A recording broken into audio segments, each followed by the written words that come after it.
So we're at about 17 participants. So I'll go ahead and I'll get started. I'll introduce myself, and then if I get distracted by letting people in, then Tanya can take over. My name is Shayna Baker, and I am the newest program manager at Pivotal, New Mexico. So just since the beginning of August, and mostly I have been just hanging out at trainings and things like that to learn more about the organization and learn more about you. But my focus is to work with Kellogg grant recipients on the way in which Pivotal is able to support Kellogg's grantees with support from 501c3 PA, from the grant plant, like with our lovely presenter today, and through our other services, grant searching, grant prospecting, fundraise, helping to find a grant writer if that's what you need. So I just want to welcome everyone to our third of many of the New Mexico Recovers webinars. For any of you who did not see Tanya's presentation, which was number 2 on getting your Sam's and Dunn's numbers, I've been doing this for a really long time and I learned so much. And I've probably sent that presentation to 10 people since she gave it. So I am thrilled that Tanya Brown from the Grant Plant is here again today. And for those of you who saw last time, you will also be thrilled because I've seen the outline and this is as thorough and clear and helpful.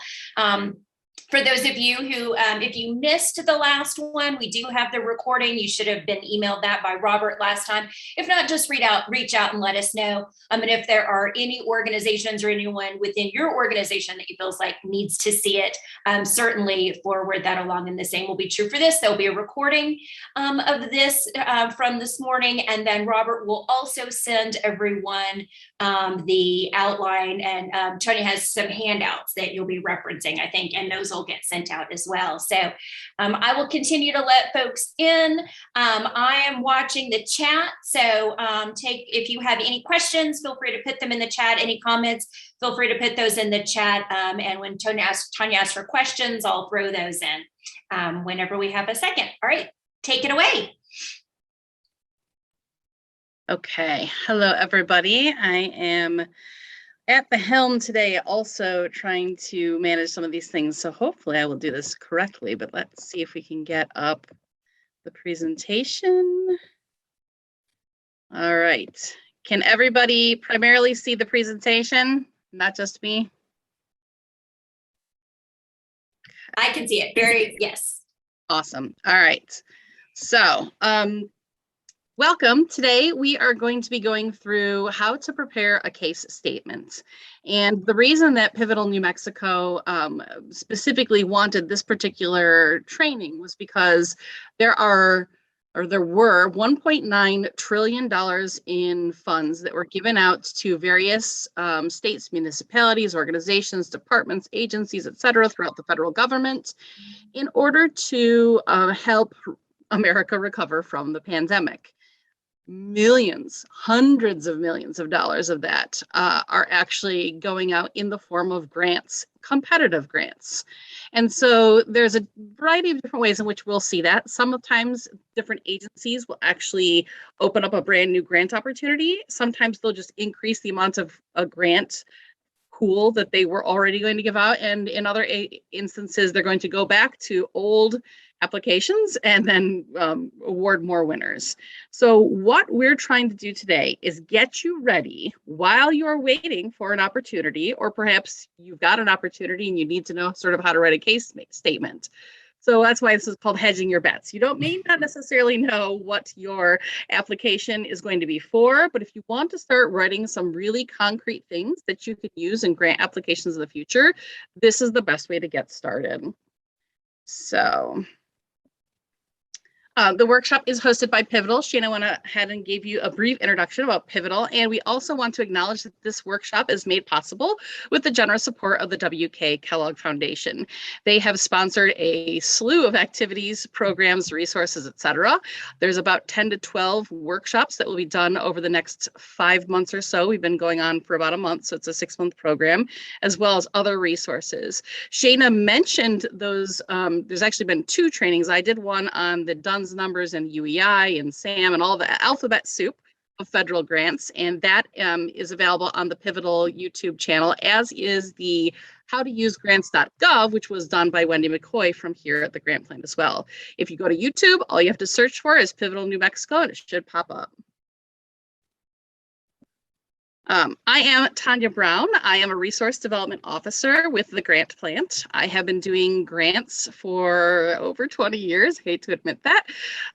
So I've been doing it for many, many years, and I have done it in a number of capacities, from grant writer to grant manager, a regional grant manager for a national nonprofit. So I have quite a bit of experience in writing grants and producing fundraising materials. Additionally, I have experience in working with other fundraisers, so people that are doing major gift asks, special events, capital campaigns.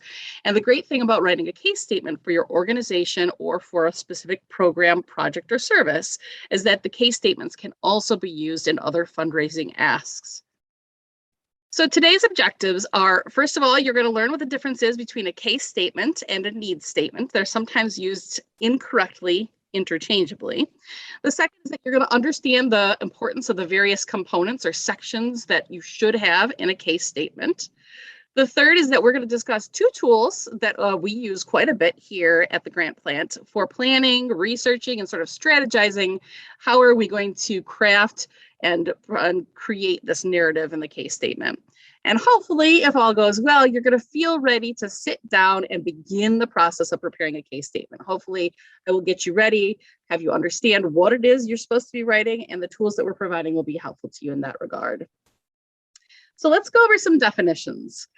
The first is a needs statement, because as I mentioned, sometimes the terms needs statement and case statement are used interchangeably, but they are actually different. A needs statement establishes the problem, need, or opportunity, as well as the conditions or the causes that present those things that should be addressed.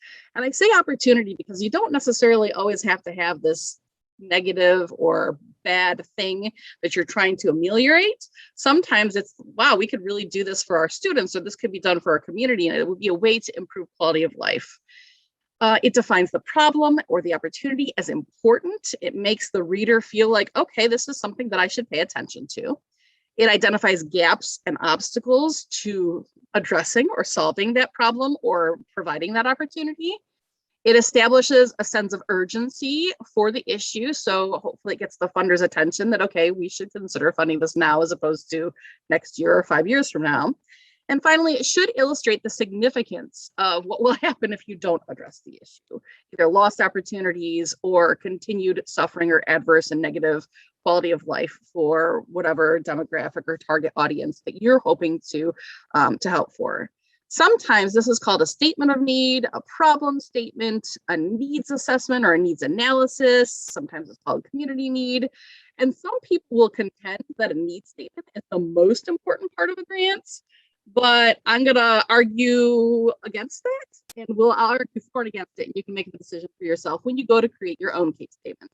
I'll give you reasons why you should focus a lot on this, and also give you reasons why you should maybe focus on other sections a little bit more. Now we're going to talk about what a case statement is, which is what our focus is here today.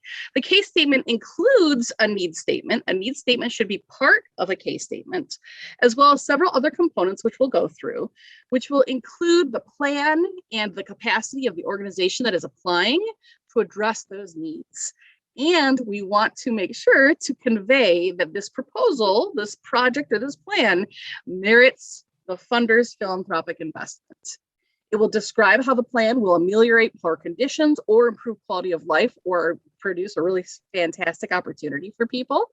It should establish the credibility of the organization that is applying, and it should explain why this particular plan and the things that you have planned as an organization is the right approach, and why your plan is worth supporting. Sometimes the case statement is also called a grant application or just application, a proposal, a grant or project narrative. These terms are sort of used interchangeably, and it's okay, whatever term you want to use. But I want you just kind of have a clear distinction as to what a needs statement is versus a case statement, and why writing a case statement needs to be more than just writing about what the needs are that you're trying to solve. Next, we're going to talk about some of the components. And these are just a few that I kind of put into the sort of bingo card, because the truth is, when you're writing your case statement, you really want to customize it to your organization, the way in which you talk, the way in which you present yourselves, the way in which you frame issues, the way in which, in a sort of a linear way, will make sense for your organization to tell your story. And so while I will be giving you a rough outline and a general order you should consider putting in your case statement, I want to emphasize a couple of different things. The first is that you can put it in whatever order makes sense to you and is going to read fluidly and smoothly.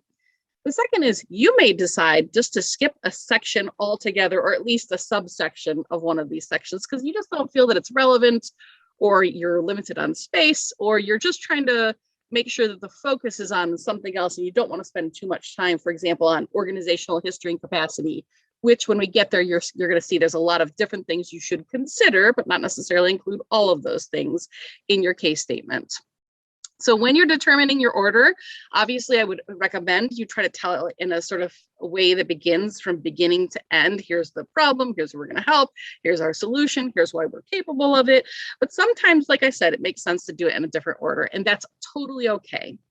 The other thing that I want to emphasize is, while today I'm going to be teaching you how to write a case statement, which is sort of this a document that exists for you then to take and try to use in other things. For example, a federal grant application that may come, or a capital campaign ask, or whatever it is, you're going to end up necessarily taking bits and pieces of your case statement to answer different applications. Some applications will want to know all about your organizational history and capacity and really want to make sure that you are the organization that is capable of doing this.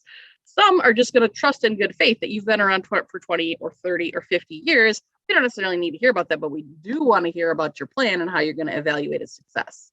So like I said, the order and the things that you include are really going to be what's up to you, but I'm going to give you the generics that you're going to find being requested in most grant applications. So I did highlight here these sections: the needs statement, organization history and capacity, project design and description, and target audience, which is often rolled into either the needs statement or the project design and description, as well as project results and evaluations, are almost always going to be asked for at any particular grant. So at a bare minimum, when you go to write your case statement, you're probably going to want to hit those sections. So this is a fun graphic that was put together by Sally Sanchez, who's also of Pivotal, New Mexico, as well as the grant plant. And it's kind of a cute graphic. If I were to say to you right now, please just write whatever you know on what it is you do, this is sort of a generic and fun representation of what you'd probably do. You'd probably write 3 pages or parts proportionally about need.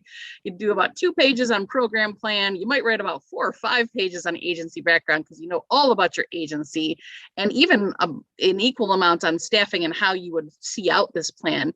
And then maybe you do like half a page to 1 page on how you do your evaluation, because it's always one of the toughest things in a grant application.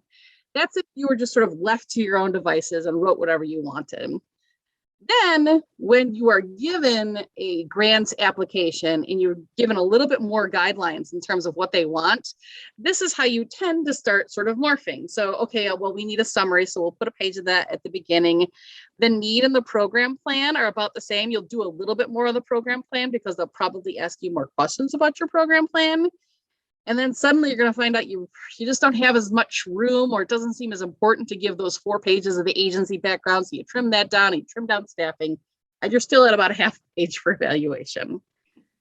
Hopefully, what you will be doing, because what we have found is what grantors value is about a half a page on summary, 1, 2 pages at max for need. And that is because most of the time the funders already know that the funding is needed in this area. Most of them have very specific philanthropic priorities. They'll tell you that in their request for proposals or in the funding announcement. They're very obviously trying to get somebody to fund beginning farmers and ranchers, for example, so they know that there's a need. So you don't have to spend too much time on that. But what they really want to see is a lot of bang for the buck in terms of the program plan. They want to see that it's well thought out, that there are tons of details, that every single thing has been considered, including possible risks and how you might mitigate those. And then there's a little bit of documentation or narrative, excuse me, about the agency background, just to demonstrate that you are, in fact, a capable and good organization to see out this plan. Same thing for staffing, how you would execute the tasks that are associated with the proposal. And then they would love to see at least 2 pages on evaluation. Somebody is ringing. That person can mute. So, remember earlier I was talking about linear storytelling. And so to that end, what we tend to see in the way that both grantors, funders, and government agencies that are putting out funding opportunities, they want a little bit of background or maybe an introduction. They want the needs statement, project design, and then at the end of that project design, they want to know what the goals and objectives are. Then they want to know a little bit about you and any partners or collaborations, consultants, or contractors that might be helping to execute this. And then they want to know about evaluation. Again, I don't want you to panic if either your grant application that you are now trying to fill out doesn't have any of those things or isn't requesting those things. Or if while you're trying to figure out what makes the most sense, what is intuitive in terms of telling the story about our organization, our nation, our agency of government, sometimes some of these things just don't make a lot of sense. And so it really is up to you. Trust your gut. You are going to be the person that knows best how to tell your story. So let's talk about some of those individual components. What you're going to see on the following slides, and this is true for all these sections, is a variety of questions and writing prompts that will be in one of the handouts that you will be getting. So don't worry about fervently trying to write all these down. Sit back, put down your pen, just relax and kind of take in these questions so that you can try to get a sense on what this section should really be about. At the end, if there's a question about why something was included in a particular section, I can certainly answer that. And I will tell you in advance, there are some questions or topics that sound redundant, that might be talked about in different sections. And I will try to differentiate if there is a distinction, or I'll just say, sometimes you might decide to put it in this section as opposed to the other section. So within a needs statement, you obviously want to describe the problem, the challenge, the gap, need, opportunity, whatever it is that you're hoping to address. And you want to talk about what is the scale of the issue. Is this just affecting one neighborhood? Is this just affecting one family? Is this affecting the entire state? How is it impacting people right now? And what can you do to address those things? You also want to talk about the urgency. Remember, we talked about how important is it for us to address this issue. There are some issues that are still important to address, even if there is no sense of urgency. So don't feel like you have to say, people are hungry, right? Which there is a sense of urgency right now because of COVID. So maybe that's not the best example to use, but there are some topics where there's always a sense of importance, but not a sense of urgency. And so you don't have to say there's no urgency in attending this issue, but you would sort of elaborate on the importance of the issue and whether or not the situation has recently worsened for some reason and talk about what those reasons are. You want to talk about what is the community awareness or the recognition and their involvement in trying to resolve the issue.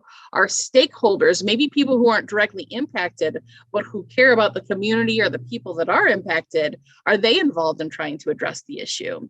You'll talk about some of the systemic or other critical barriers or gaps that exist that prevent its resolution or addressal.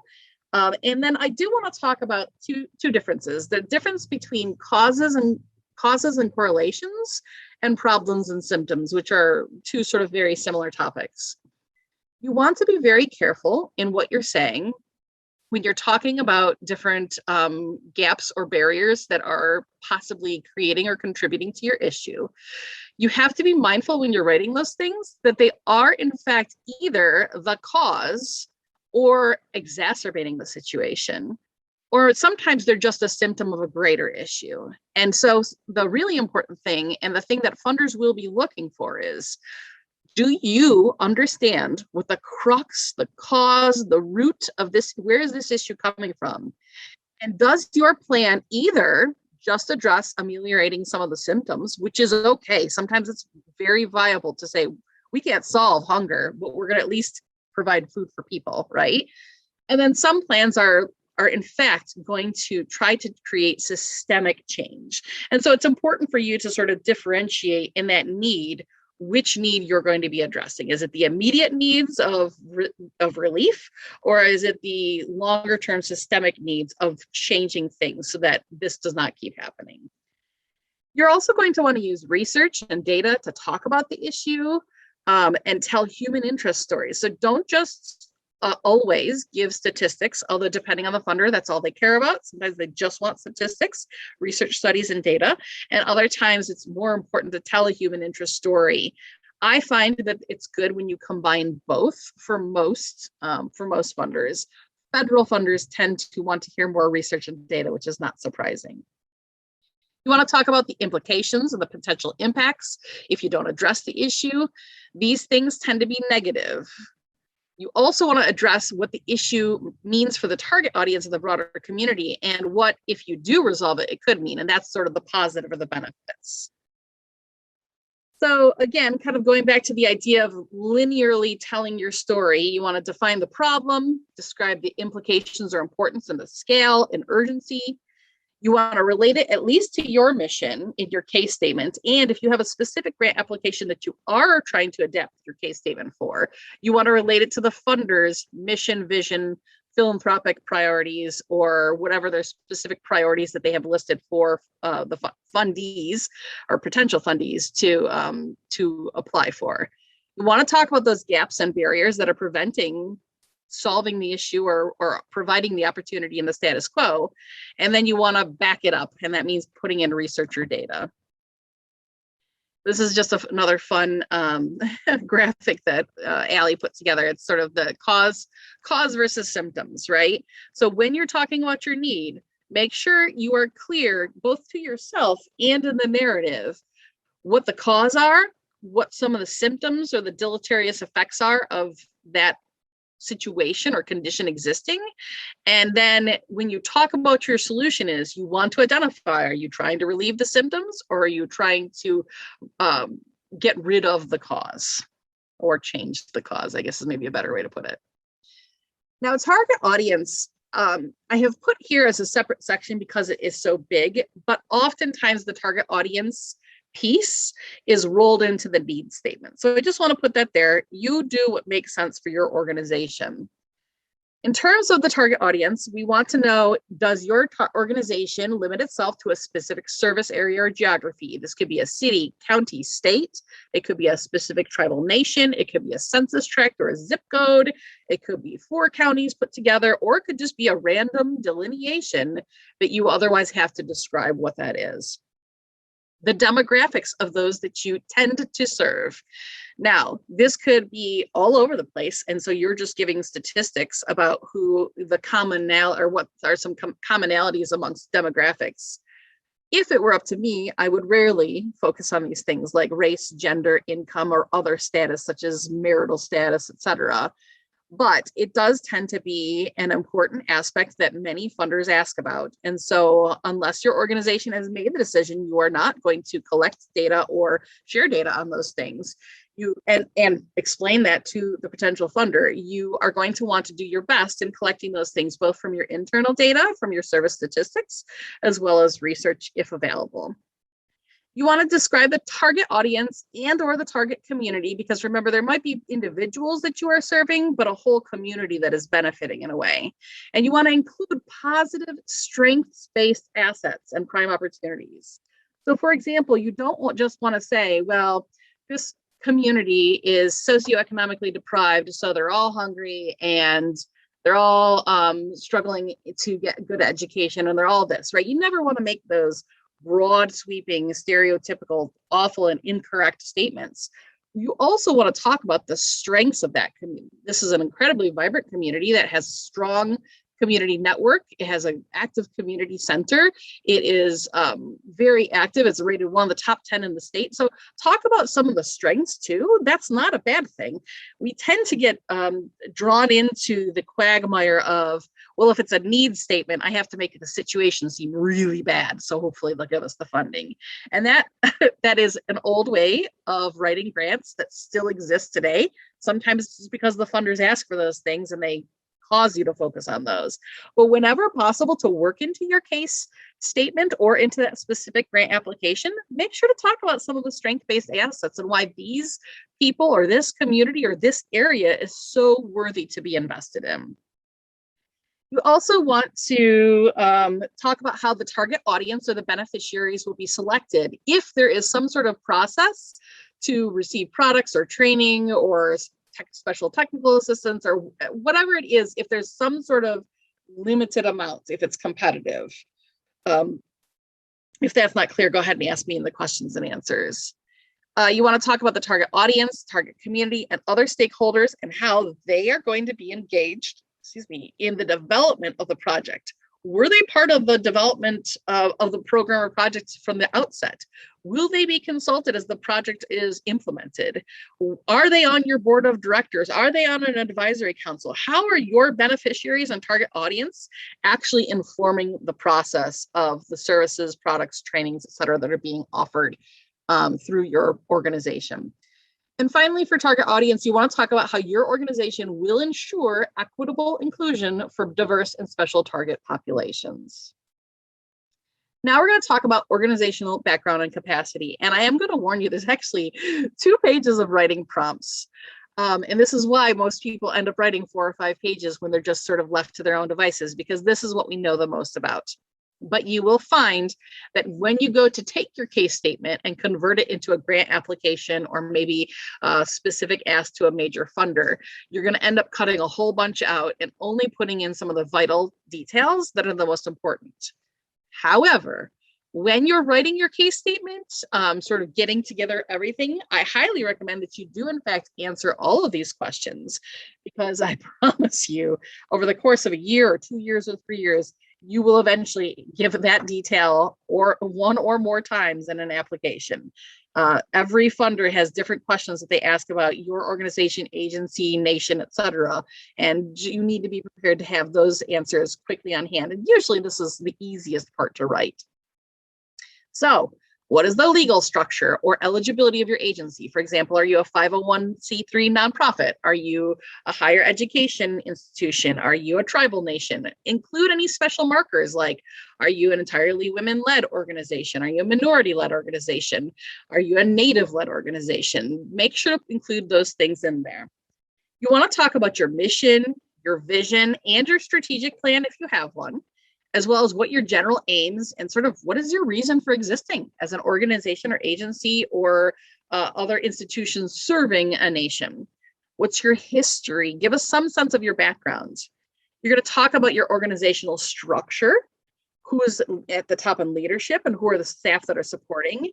Tell us about the staff and leadership, especially if they have special qualifications or training or professional development that they've been through, because this is going to build up in the funder's mind your capacity and the reason why you are the right agency, organization, institution, nation, etc., to receive the funder's money. You may also want to talk about fiscal and administrative controls, particularly if you're going for a federal grant. It may even be required. You're going to want to talk about governance structure, policies, and procedures that you haven't put in place to make sure that you won't have any sort of internal issues. Additionally, you're going to want to talk about how your organization engages your target audience in the design and execution of the programs. We did talk about that under target audience. You may find that it's more appropriate here under organizational background and capacity, and how stakeholders are involved. How do you partner with the communities that you're serving or the people that you're serving? How does your organization intentionally reflect the diversity and strive towards equity and inclusion in both hiring and leadership and volunteers and your board of directors? If you have a board of directors that reflects the diversity of the communities in which you operate or that you serve, that's really important for a funder to know, and a good thing. What products, programs, or services do you offer, and why your organization is uniquely qualified to do this work? Go ahead and talk about your prior experience here. If you've been doing this for 30 years and you're the only nonprofit organization, for example, that does this in this area, that is very important to know. Furthermore, you want to talk about quality assurance controls that are in place to ensure continuous improvement procedures. Are you doing beneficiary surveys? Are you touching base? Is there some kind of casework in which you can see how families are progressing once they've gone through your program? And when there is a failure or when there's an opportunity for improvement, how do those get executed? Talk about that. Your organization or staff, if they have earned any credentials, accreditations, any kind of special awards, honors, or any other recognitions, whether your executive director or the agency lead got a 40 under 40 award, whether somebody was recognized as the top early childhood educator in the nation, these are important things to include in your case statement. It is also important to talk about your financial standing of your organization, agency, or institution. Be transparent. Do not pull punches. Do not try to hide things. I don't necessarily know that if you are struggling that you should put that at the beginning of your paragraph, but I think it's very important. I will tell you, I know it's very important. If you are struggling and say, COVID was really tough on us, we have basically eaten all of our reserves and we have about 3 days of operating dollars, if we're being honest right now. That's okay to say, especially right now. I think funders will understand and appreciate that. And if you are telling them, we're aware this is an issue, we're working on our fundraising and we're working on trying to replenish our reserves and our operating dollars for emergencies and rainy days, then they know, okay, this is a responsible organization that went through some tough times like we all did, and they're working on it like we all are. If you hide it or you lie about it, that is very problematic and also could result in failing to get grants from that grantor in the future, as well as debarment from federal grant applications as well. You also want to talk about if you have specific partnerships, collaborations, contractors, or consultants that you work with who are, maybe they work in one specific area, but they do contribute to the success of your work. It's okay to talk about that. Maybe you have to farm out your accounting because you don't have anybody in-house. Perhaps you specifically have a third-party agency do your organizational evaluation every year. That's okay. Just make sure you include that so they understand who's doing what and where are all those moving pieces. And finally, if there have been any major changes within your organization that are either relevant to the work or they could possibly be considered relevant to your ability to execute the project, make sure to include that as well. Hey, we just got a brand new department director. They, however, have been with the agency for 20 years and they were vetted and prepared for this position over the period of 6 months. Great, love to hear it. Now let's talk about the actual project, program, or thing that you're hoping to get funding for. If you are looking for general operating dollars, then you're just going to talk about all of your programs and you're going to need to go through them all in brief ways and then tie them all together and explain how those tie into your mission. If it's a specific project, then you also give additional details about that. So describe the products, programs, services, events, technical trainings, etc., any kind of activities that you are proposing within the context of trying to get funding, either from a funder or somebody else. Indicate if these programs are new programs or if they're sustaining programs that are already in existence. You're going to talk about the rationale for your project, and this will relate back to your needs statement. This is the reason we are approaching because we have identified that these are the barriers, and we feel that our approach helps reduce those barriers or help people get over those barriers when they are seeking services. You'll talk about what your work plan is, as well as a timeline for activities. A work plan means who's doing what, right? And the timeline is when's that getting done. You'll also talk about how long this project will last. Sometimes this project is intended to be a 1-year project or a 3-year project. Or like I said, if it's an ongoing project, the answer is this is an ongoing sustaining project and we're seeking funding this year to help support it. You'll also talk about the benchmarks and the milestones. So benchmarks are usually things, numbers, or we'll say tasks on a to-do list that you're going to check off. And then milestones represent that a level of success has been achieved if you reach X, Y, Z. If you want more information on that, I recommend that you look for trainings on work plans, timelines, and also logic models. Or you can certainly hit me up. I've got my email address and I'll put it in the Zoom chat when I get done talking through the main of the workshop itself. You'll talk about how the proposed activities will impact your target population and the broader community. So what are the direct benefits and what are some indirect benefits that are also going to sort of trickle down to everybody else? Talk about the implications, the impacts, the benefits, all of those things, and talk about if this is the case, things that will still exist that need to be addressed, but maybe aren't within the scope of your particular project. You'll also want to talk about whether the project is responsive to target population needs, as I just mentioned, and how did you assure equitable inclusion and consultation of beneficiaries. You keep seeing this because this is something that funders are very frequently asking for. And sometimes it's important to say, this is what we do usually as an organization, and this is what we're going to do on this particular project. Or you may just say, this is what we do as an organization on all of our projects, and this one is included, right? You'll talk about whether or not your project aligns with your mission, vision, and strategic plan, and it's sure better. Otherwise, you need to explain why you are doing something that is maybe not expected from your organization. And to highlight the philanthropic alignment, not only with your organization, but also the funders. If you are writing this or adapting this for an existing funding application, then say, okay, their priorities are this, so this is how they align with our priorities, this project. How will your partnerships, collaborations, and the work with your consultants and contractors contribute to your project? And explain their experience. Especially if you've been working with a consultant or a contractor for many, many years, or they're highly, highly regarded and you're bringing them on for this project, that's important for the funder to know as well. This may not apply to a lot of you.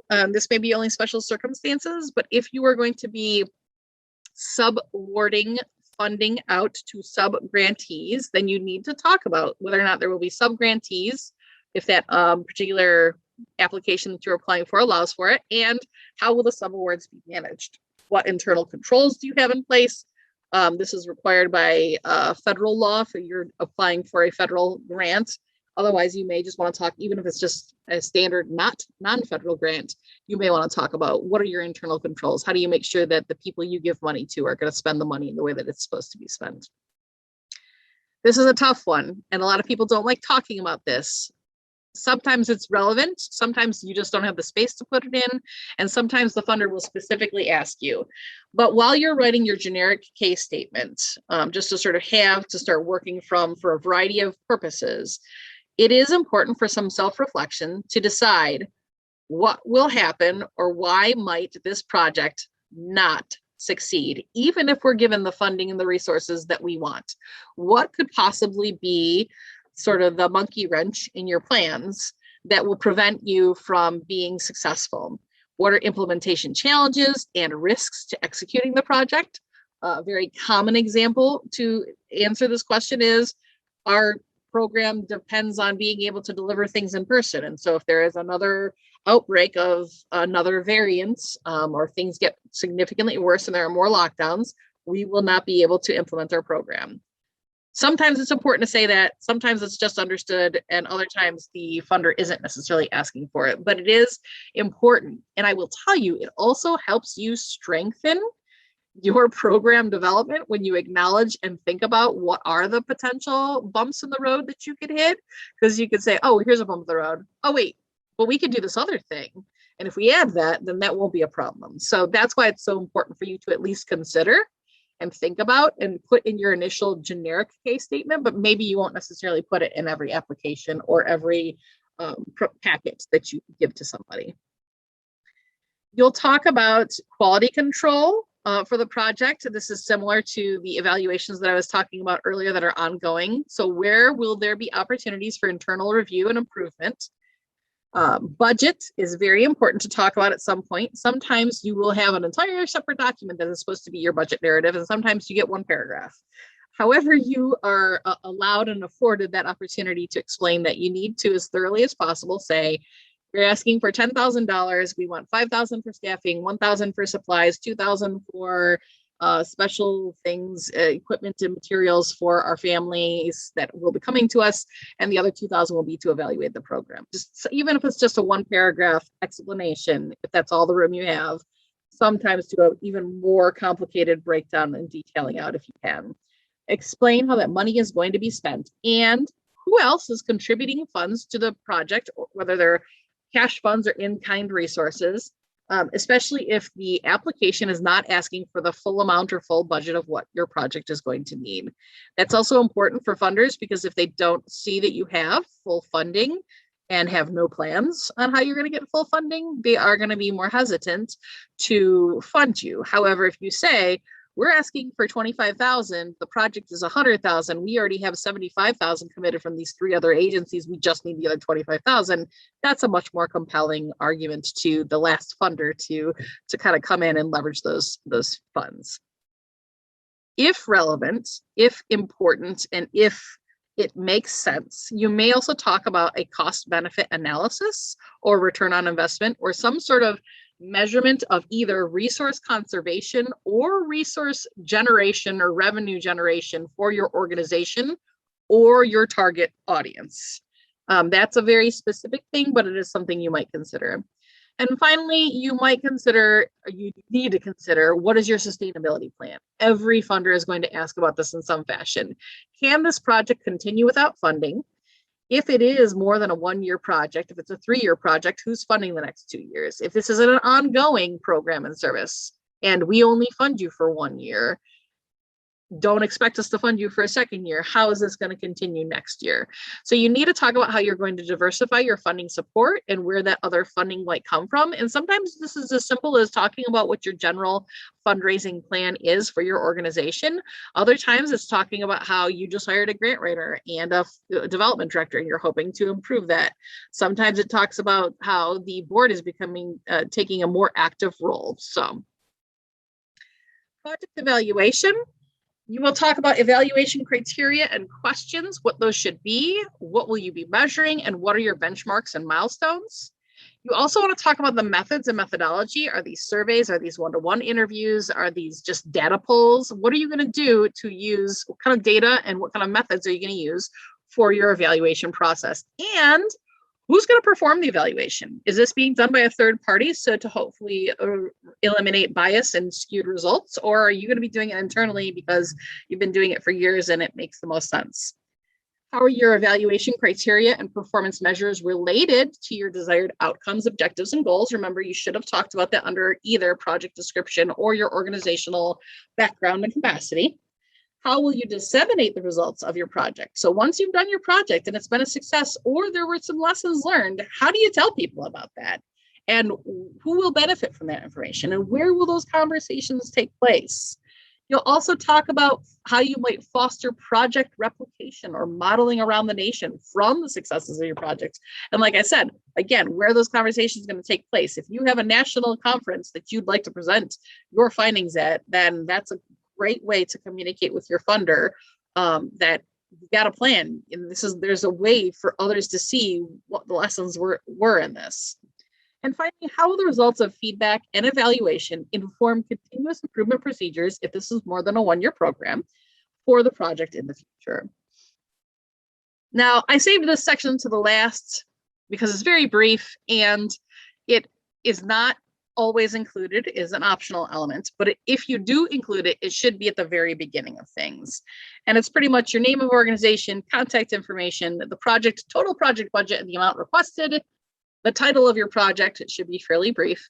And then you might write a 100-word summary, a 250-word summary, or a 240-character tweet.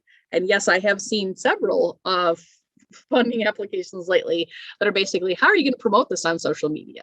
And so that's why that's included there. Okay, so tools. You will be getting 2 handouts. This is the first of the 2 handouts. It's an initial project mapping worksheet for new or expanded programs. And essentially, this is just a very brief outline.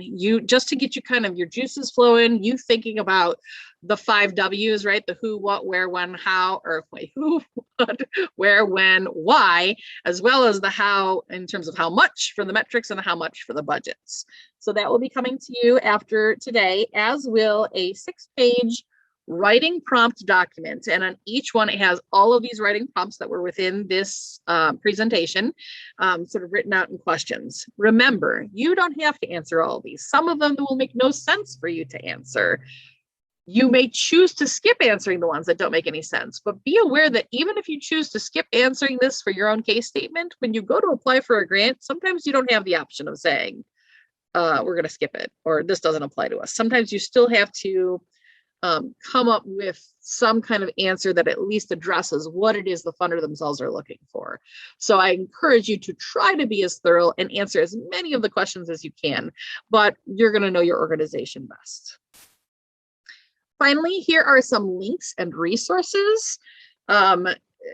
They will be available on the YouTube video, so if you don't have time to write them down very quickly, but there is candid.org, which used to be foundationcenter.org, which just, I think Foundation Center and GuideStar just both merged, and so now they're Candid. They have some great resources for proposal writing.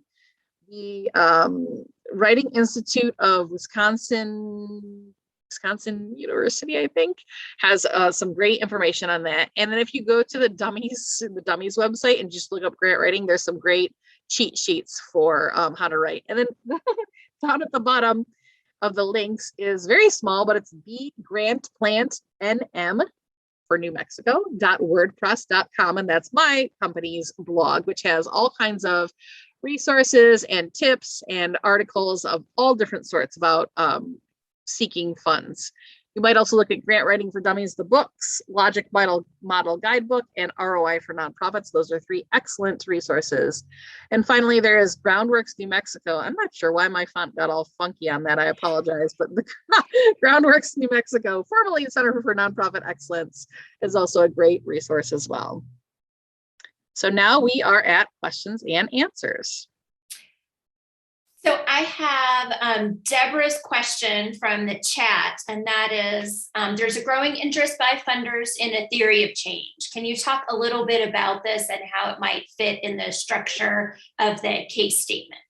Sure. Or if it goes somewhere else, right? Yeah. No, it would be in your case statement if your organization has gone through the thoughtful process of creating a theory of change. In essence, every organization has a theory of change, but they may not have necessarily written it out sort of as a living document. So much like a strategic plan, a theory of change is where you talk about what are the systemic barriers or conditions that exist that are causing these issues, conditions, lack of strong quality of life, or preventing opportunities from a community. And then you talk about what you think is necessary for change to happen. And so a theory of change really is your needs statement and your project description. It isn't necessarily anything to do about your organization, because while your organization clearly is trying to execute that change, the theory of change really is what is the problem and what do we see as the solution. So that's what I would put in there in terms of a theory of change. And sometimes, depending on the funder, there's some fancier rhetoric, right, that goes into it, but that is essentially what it comes down to, in my opinion. Awesome. Did we have any other questions? That's a great question about theory of change. And I think I love that answer. It helps you sort of step outside of yourself as a nonprofit and really communicate to a funder what you're thinking as an organization. And Lauren, I see that you're doing a theory of change workshop for applicants. So if you want to put any information in the chat, please, by all means do. I would love to see and attend that myself. But I'm sure some of the attendees would also appreciate that. So please don't be afraid to put that resource in here. What are some of the most common mistakes that you see in case statements? So common mistakes are glossing over the tough stuff, right? Either, ooh, we had somebody who worked in HR or in accounting that took some funds. It was caught very quickly. They've been prosecuted. It's been handled. Our protocols have been fixed. But nobody likes to talk about the fact that something bad happens because then they're afraid that it's going to make funders go away. And so you don't want to gloss over some of those tough subjects, whether it's your reserves are gone. Your reserves are completely depleted. You are in the red. That may be the case, right? You're in the red. You need to talk about those things in a very honest and transparent way. And so I think the biggest mistake I see is where people, maybe they're not lying, but they're just like, we're just not going to talk about that. We're just not going to address it.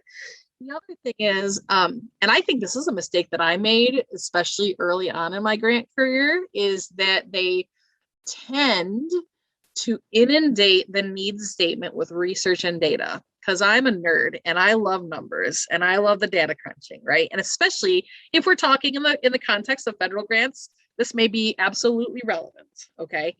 But I think I was at a certain point sort of losing the human importance of this, right? And the story about how we're impacting people. And so I think another mistake is either not including any data at all, because you just don't even know where to start, or you include so much data that it's overwhelming, and the person reading it kind of forgets, like, oh, wait, but we're supposed to be helping this community create this awesome opportunity for systemic change, because I got bogged down in numbers. So I would say those are probably the two biggest mistakes that are made in case statements. Lauren is the grants manager for Albuquerque Public Schools. So these half-day meetings, okay. So these half-day meetings are for me to figure out exactly what you mentioned. What do you need? What is your solution? What is your idea? I also get as much information as I can about a target audience, and we can start looking at goals and objectives. That way, my grant research is more targeted. I will tell you, this outline for the case statement itself, I think, is fantastic in terms of program development, especially if it's something that's new or nascent, or like, we really got to improve on this. Like, we've been doing this for years, but maybe we haven't been as effective as we think we could be. To use this case statement as you are writing through, if you're finding that you're having a difficult time giving answers to this, that may be an indicator that there's room for improvement, or maybe that you haven't fully thought out the solutions that you have been implementing for 30 years. And so during the course of writing this this case statement, there may be some really good internal conversations that happen that cause you to reflect upon ways in which you could be doing things better, or ways in which your program could be designed better. Especially some of the elements about inclusion, not only diversity, inclusion, diversity, equity, and inclusion. Wow, I'm stumbling over that. But also in terms of, like, I remember the first time I was a grant reviewer somewhere, and they were talking about how they had the people who had been on case beneficiaries from some social welfare, social workers, were now serving on the board.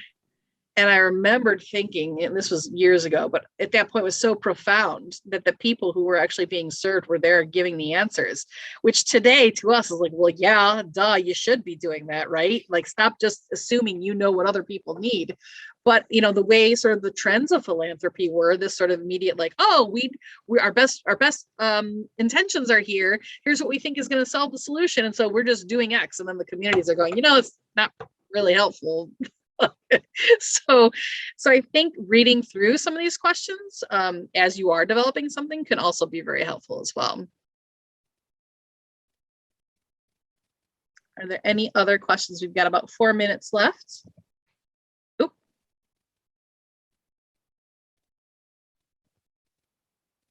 Sorry.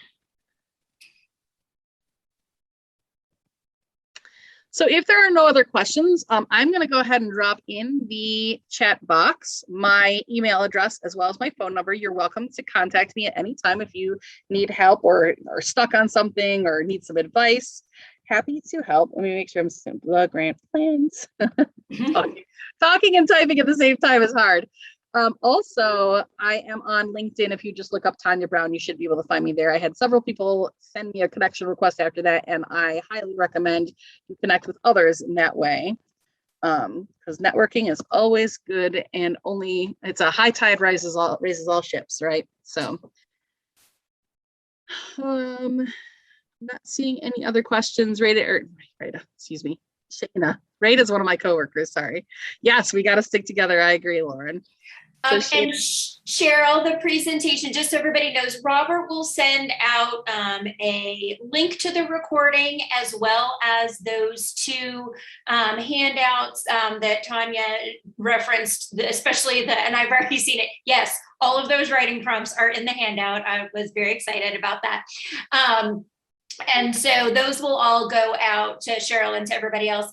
And then if there are any of the other two workshops that you have missed, we can also get those two, and they're on the YouTube page as well. Thank you, Tanya just shared that. So those are there as well.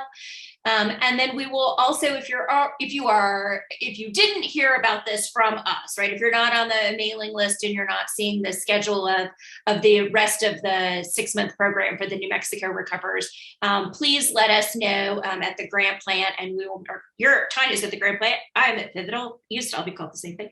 At Pivotal, just let us know, and we'll make sure that you're on the mailing list so that you get invitations and notifications for the upcoming programs that we're having.